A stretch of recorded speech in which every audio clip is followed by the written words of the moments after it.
allowances for the gear that you wore, and it's just melted into the background. And, people have just forgotten exactly what it wasn't so much the fights. I mean, when I first started work, I worked in a unionised establishment. It was a clothes shop, but it wasn't militant. It was.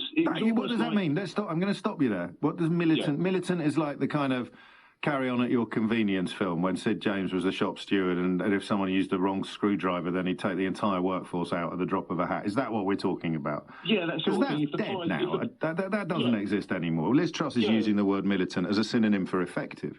Absolutely. If the pies were not enough in the canteen, it'd be all right, all that, boys.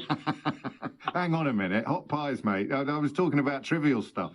I had a pie last night.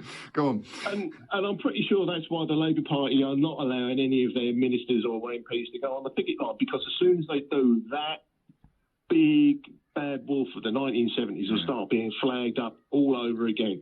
When now the circle, we've gone too far round in the opposite direction, away from unions, to be comfortable. I think you're right, and it's actually quite refreshing to hear you seeing it so clearly, and that Starmer has to think about much, much more than just that simple instance of industrial action. He has to think, and he's on a hiding to nothing, in my opinion, and I could make quite a strong case for saying stuff him and show support for the unions, but his calculation is that it would do more harm than good electorally, and his top priority, of course, is getting elected, is becoming Prime Minister.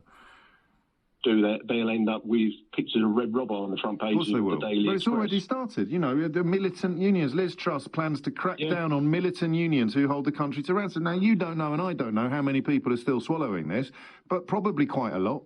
And they will also swallow the depiction of Labour MPs, Labour ministers on the picket lines, as you say, as being the heirs to Arthur Scargill or the heirs to Red Robbo. Thank you, Andy.